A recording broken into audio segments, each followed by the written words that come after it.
थे, अब की बार 67 बच्चे टॉप कर दिए हैं। बताइए 720 अंक में से 719 अंक पाना ये कितना सत्य है। एक सेंटर से 6 बच्चे टॉप कर जाना ये कैसे हो सकता है। तो वाकई में ये सवाल है। लेकिन नमस्कार दोस्तों, एक बार फिर से कवि संतोष चैनल पर आप सभी देशवासियों का हार्दिक स्वागत, वंदन। कहते हैं कामयाबी का रास्ता सीधा नहीं होता है, लेकिन कामयाब हो जाने के बाद हर रास्ता सीधा हो जाता है। आपकी कर्मठता, आपकी मेहनत जब सफल होती है, सार्थक होती है, तो आपके सपने साकार होने लगते हैं। इसी तरह से पूरे पूर्वांचल में एक न्यूज़ की चर्चा है। वो न्यूज़ जनपद जौनपुर से संचालित होता है, जिसके मुख्यतः मालिक जो है प्रवीण कुमार नाविक जी हैं, और वो यूट्यूब पर जो चैनल न्यूज़ के नाम से चलता है, पीजी न्यूज़ के नाम से चलता है। मैंने एक बार बहुत पहले सी खबर लगाई थी, तब इस चैनल के सब्सक्राइबर थे 5 लाख। आज इस चैनल के सब्सक्राइबर हैं 8 लाख। लगभग 3 महीनों में 3 लाख की वृद्धि हुई है। और निश्चित तौर पर प्रवीण की जो मेहनत है, वो मेहनत समझिए बुलंदियों पर चढ़ के बोलती है। इनकी मेहनत आप तक जाए, इनकी सफलता का राज आप तक जाए, और कैसे दिन प्रतिदिन ये सफल होते जा रहे हैं। आज पूरे पूर्वांचल में एक ख्याति है प्रवीण जी की। आइए मैं सीधे प्रवीण से मिलता हूं और उनकी ज़ुबान से उनकी सफलता का राज अब तक छोड़ता हूं। जी आइए, स्वागत है। बहुत बहुत धन्यवाद भैया आपका, और आपके दर्शकों का बहुत बहुत धन्यवाद। बहुत अच्छा लग रहा है आपसे पुनः मिलकर, बहुत अच्छा लग रहा है। सबसे पहले तो मेरी तरफ से आपको ये टाटा पंच लेने के लिए बहुत बहुत बधाई, शुभकामनाएं। जी, ये तो आप लोगों का प्यार आशीर्वाद है और जनता जनार्दन का प्यार है जी। और ये तो बस इन्हीं लोगों का आशीर्वाद से सब कुछ हो रहा है। सबसे बड़ी बात यह है कि जितनी मेहनत आप फील्ड में करते हैं, एक मैं देखता हूं कि सुबह से लेकर शाम तक, शाम से लेकर रात तक, फिर रात से सुबह तक, यानी जनता के लिए जनसेवक के रूप में जितनी कर्मठता से आप इस उम्र में मेहनत कर रहे हैं, उस मेहनत का परिणाम अच्छा होना चाहिए, हो भी रहा है। और दौड़ जितनी लंबी है आपकी, उसके लिए ये साधन भी जरूरी था, बहुत जरूरी था। तो मेरी तरफ से बहुत बहुत बधाई, बहुत बहुत। और प्रवीण जी, मैं सबसे पहले कुछ आज विशेष तौर से जानना चाहता हूँ जी कि सबसे पहले ये जो दिमाग में आपके चलता है कि चैनल के प्रति या जनता के प्रति मुझे इतना सतर्क रहना है, ये कहाँ से आपके मन में आता है और क्यों आता है? क्या होता है कि कुछ चीज़ें ऐसी होती हैं जो बहुत तेज़ी से सोशल मीडिया पर ट्रेंडिंग में आती है। जी। और हम लोग चाहते हैं कि भैया वो चीज़ छूटने ना पाए। पकड़ना हाँ, पकड़ना है तो पकड़ना, ये नहीं हाउ चाहे जैसे। और मेरे पास आज ये 1 महीना से भगवान की कृपा से मेरे पास गाड़ी है, और उसके पहले हम बाइक से चलते थे, तब भी हमारी मेहनत वही होती थी। हम 200-200 किलोमीटर, 250-250 किलोमीटर भैया हम बाइक चला देते थे। हाँ, चला देते थे। बस मेरे अंदर ये था कि मुझे अपने चैनल के प्रति सचेत रहना और अपने चैनल को एक अलग लेबल देना है। हाँ, और समाज में आज आप भी काम कर रहे हैं, हम भी काम कर रहे हैं, तमाम हम जैसे लोग, तमाम बहुत सारे लोग न्यूज़ चैनल पर काम कर रहे हैं। सबकी एक चाहत होती है, वैसे मेरी भी चाहत है कि अगर हम कहीं पर खड़े हो जाएं तो लोग मुझे पहचान जाएं, मेरे कामों से लोग पहचान जाएं। बस यही छोटी सी इच्छा है। अच्छा, और अब चुनाव पे थोड़ी सी बात करते हैं। बिल्कुल बिल्कुल। ये चुनाव के समय काम कर रहे थे आप। मैंने देखा कि आप गोरखपुर, आजमगढ़, बलिया, बनारस, अयोध्या, लगभग अगल बगल के सारे जनपद को, पूरे पूर्वांचल को आपने कवर किया, ठीक ना। एक विशेष मुद्दा मेरे समझ में आता है, अयोध्या में बात करते हैं। जी, अयोध्या पे ही। जी, अयोध्या पे बात करते हैं। ये मेरी समझ से कि जो आज वर्तमान राजनीति का हब है, और जय श्री राम या नारा या मंदिर निश्चित तौर पर देशवासियों के लिए सुखद भी है। लेकिन ऐसी स्थिति में मंदिर को इतना बढ़िया, देश को इतना बढ़िया परिणाम देने के बाद भी भाजपा वहां से हार गई। वहां का जो जमीनी सर्वे आपने किया था, क्या लगा, क्या कारण देखिए, सबसे बड़ी बात यह है कि आज अयोध्या की फिर से चर्चा अगर कहा जाए तो एक 22 जनवरी का डेट मुझे याद आ रहा है, और इस समय प्रेजेंट टाइम रिजल्ट आने के बाद अब लोग फिर से चर्चा में ला दिए हैं। उसमें आस्था से चीज़ें लोग जोड़ रहे हैं, लेकिन मुझे जहाँ तक लगता है भगवान राम के प्रति सबकी आस्था होती है। दुनिया में कोई भी इंसान हो, वो किसी से डरे या ना डरे, लेकिन भगवान से डरता है, और डरना भी चाहिए, मुझे जहाँ तक लगता है। और कुछ लोगों को ये लगा कि कुछ लोग ऐसे हैं जो भगवान से नहीं डरते, अपने आप को भगवान समझते हैं। अब वो चाहे बहुत सारे लोग हो सकते हैं। तो ये जनादेश है और ये लोकतांत्रिक देश है भारत देश, मैं जहाँ तक समझता हूँ। और यहाँ पर लोग बड़े सूझबूझ के साथ कार्य करते हैं। अयोध्या में लोगों ने अपनी सूझबूझ को दिखाते हुए लोगों ने कहा कि अब की बार नहीं, कुछ अलग होना चाहिए। तो वहाँ से लल्लू सिंह को चुनाव लोग हरवा दिए और अवधेश कुमार जी को चुनाव जिता दिए। नहीं, मैंने देखा कि अयोध्या जो मंडल है, जी जी जी, मैंने फैजाबाद मंडल में 5 लोकसभा है। जी बिल्कुल। और भारतीय जनता पार्टी 5 लोकसभा चुनाव हार गई, 5 लोकसभा चुनाव हार गई। और मजे की बात यह है कि अयोध्या यानी फैजाबाद जो लोकसभा है उसमें 5 विधानसभा है, 4 विधानसभा की चुनाव हार गई। बिल्कुल। तो जहाँ देश में इतने बड़े जनाधार की पार्टी जय श्री राम के नारों के साथ देश में इस तरह से लगी रही, मेरे सवाल करने का मतलब यह है, मैं बतौर पत्रकार आपसे जानना चाहता हूं कि वहाँ की जो जमीनी हकीकत रही है, वहाँ के लोगों के बीच में क्या ये मुद्दा आया नहीं? बिल्कुल। देखिए आपको बता दें भैया कि सबसे बड़ी चीज है ये, आप भी अगर कहीं गए होंगे या कहीं डिस्कस किए होंगे, हम जहाँ तक समझते हैं पब्लिक के बीच में जो चल रहा था कि सब लोग ये मानते हैं कि देश के सबसे लोकप्रिय नेता प्रधानमंत्री नरेंद्र मोदी जी हैं, उत्तर प्रदेश में योगी जी हैं, लॉ एंड ऑर्डर ठीक ठाक चल रहा है, सारी व्यवस्थाएं ठीक ठाक हैं। आखिरकार बड़े बड़े जो देश के नेता हैं वो बेरोजगारी पे क्यों नहीं बात कर रहे हैं, शिक्षा पे क्यों नहीं बात कर रहे हैं, पेपर लीक पे क्यों नहीं बात कर रहे हैं? अगर इन मुद्दों पे बात नहीं कर रहे हैं तो क्या रीजन है भाई? मंच से बड़े बड़े भाषण हो रहे हैं कि हमने इतना लोगों को गैस कनेक्शन दे दिया, हमने इतने लोगों को फ्री में राशन बंटवा दिया। भाई हमने कितने लोगों को रोजगार दे दिया, ये भी तो मुद्दा है देश में। सही है कि नहीं? अगर मैं गलत बोल रहा हूँ तो बताइए।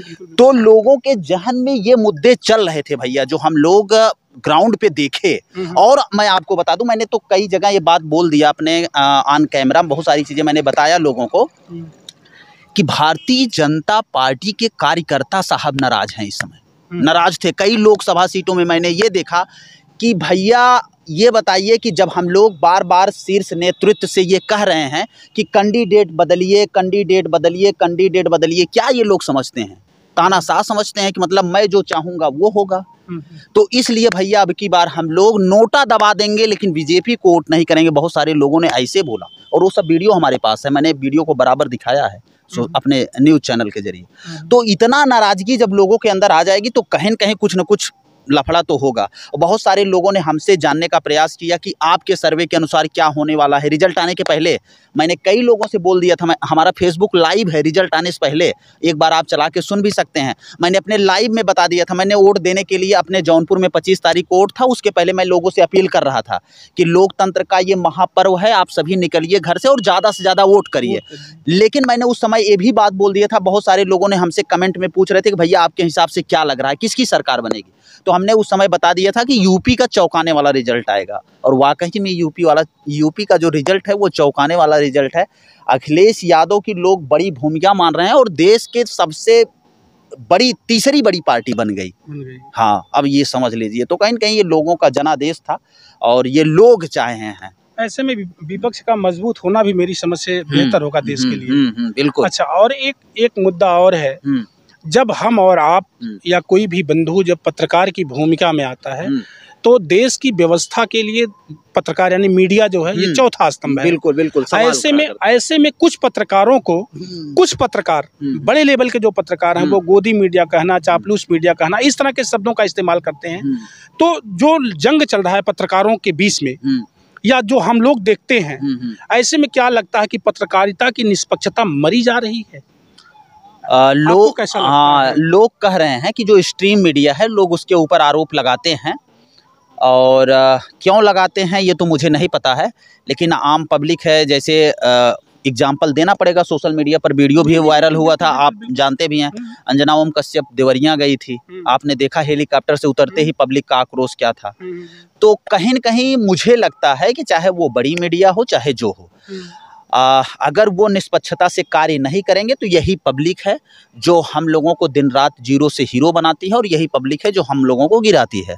आपने एक बड़ा एग्जाम्पल शुरुआत किया इंट्रो में, ये टाटा पंच है। ये टाटा पंच मैं मेहनत किया हूँ, सही है, लेकिन अगर शायद उत्तर प्रदेश, बिहार, झारखंड, भारत की समस्त जनता मुझे प्यार नहीं देती, 1-1 मिलियन लोग वीडियो नहीं देखते, 3-3 4 दिन में 1-1 मिलियन लोग वीडियो देखते हैं, और यूट्यूब पर जब आप हमारे चैनल के बारे में अच्छे से चीज़ों को एनालिसिस करेंगे तो लगेगा कि वाकई में जनता जनार्दन की ये देन है, तब ये आई है। और ये मैं तो मेहनत किया हूँ, लेकिन अगर पब्लिक यही मुझे देखना पसंद ना करे तो मैं कुछ नहीं कर सकता हूँ। तो वही पब्लिक तो सारे नेता, मंत्री, विधायक और तमाम नेताओं के साथ कौन जुड़ता है? पब्लिक ही जुड़ती है, पब्लिक ही उसको उस लेवल पर पहुंचाती है। सही है कि नहीं?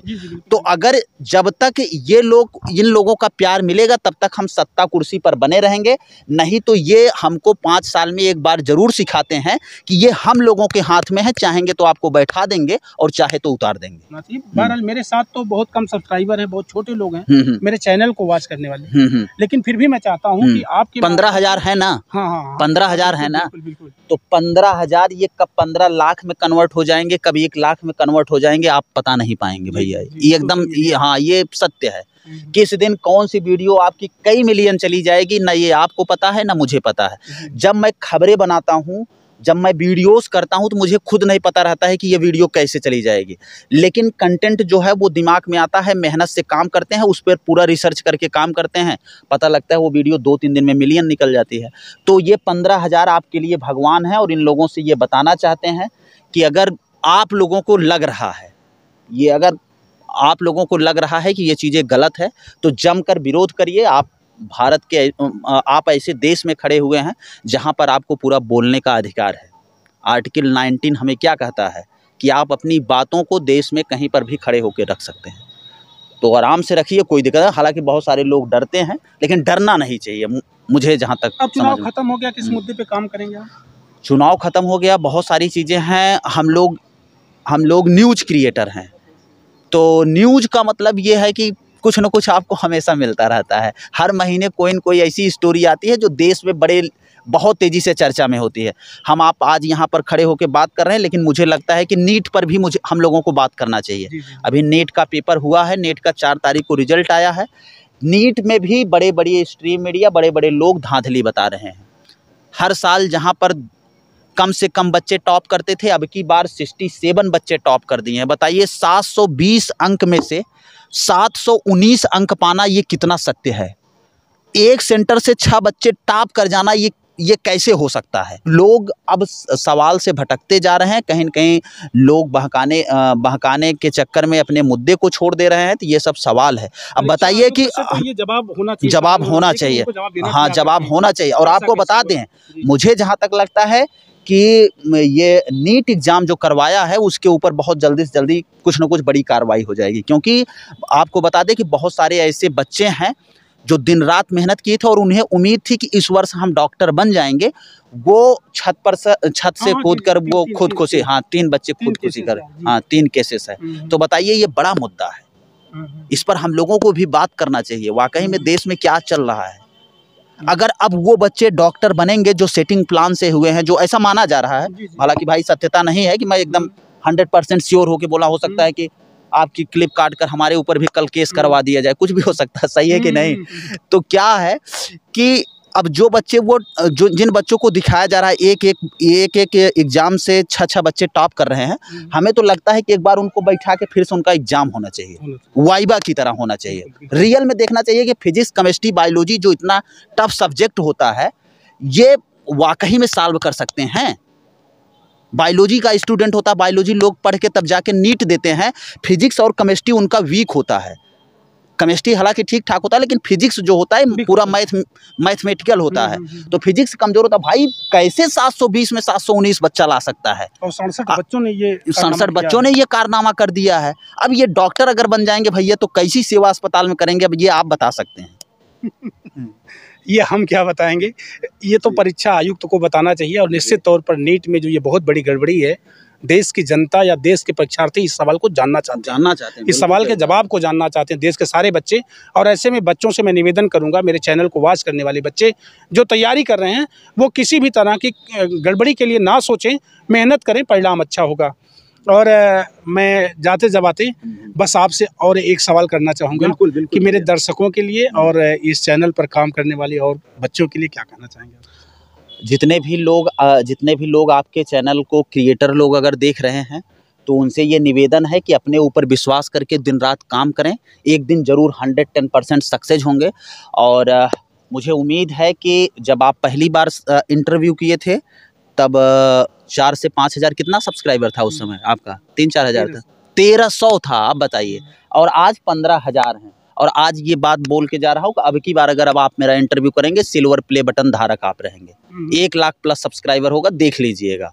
अब हमारी आपकी तब मुलाकात होगी जब आप सिल्वर प्ले बटन अचीव कर लेंगे, और हो सकता है तब तक जगत जननी जगदम्बा जी की कृपा से पीजी न्यूज़ का मिलियन हो जाए और गोल्ड बटन आ जाए, तो दोनों भाई एक साथ पार्टी करेंगे। क्या बात है। अभी आप सुन रहे थे मेरे साथ जो है पीजी न्यूज़ के बहुत अच्छे पत्रकार जो है हमारे साथ जुड़े हैं, जनपद जौनपुर से प्रवीण जी, जो पीजी न्यूज़ पर काम करते हैं। और मुझे इनके साथ वार्ता करके इसलिए आप तक भेजने के लिए सोचा, मतलब इनके साथ वार्ता करके आप तक इसलिए पहुंचाना चाहा कि आप बहुत ही मेहनती और ईमानदार, बड़ी कर्मठता और निष्ठा के साथ पूरे प्रदेश में आपने चुनाव के दौरान जो वर्क किया है, निश्चित तौर पर वो सराहनीय और तारीफ़े काबिल है।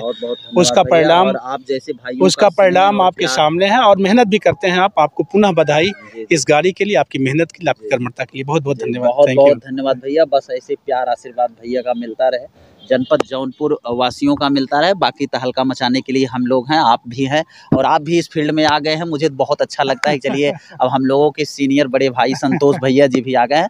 तो मित्रों जाइए फटाफट, जल्द से जल्द आप लोग इस चैनल को सब्सक्राइब कर लीजिए, और हमारे कम्युनिटी में भी आप इस चैनल को पा जाएंगे, वहाँ से भी आप लोग ज़्यादा से ज़्यादा प्यार आशीर्वाद दीजिए। चलिए मित्रों, मिलते हैं फिर से हम और भैया किसी नेक्स्ट वीडियो में। तब तक के लिए हमें दीजिए इजाज़त। जय हिंद, जय भारत।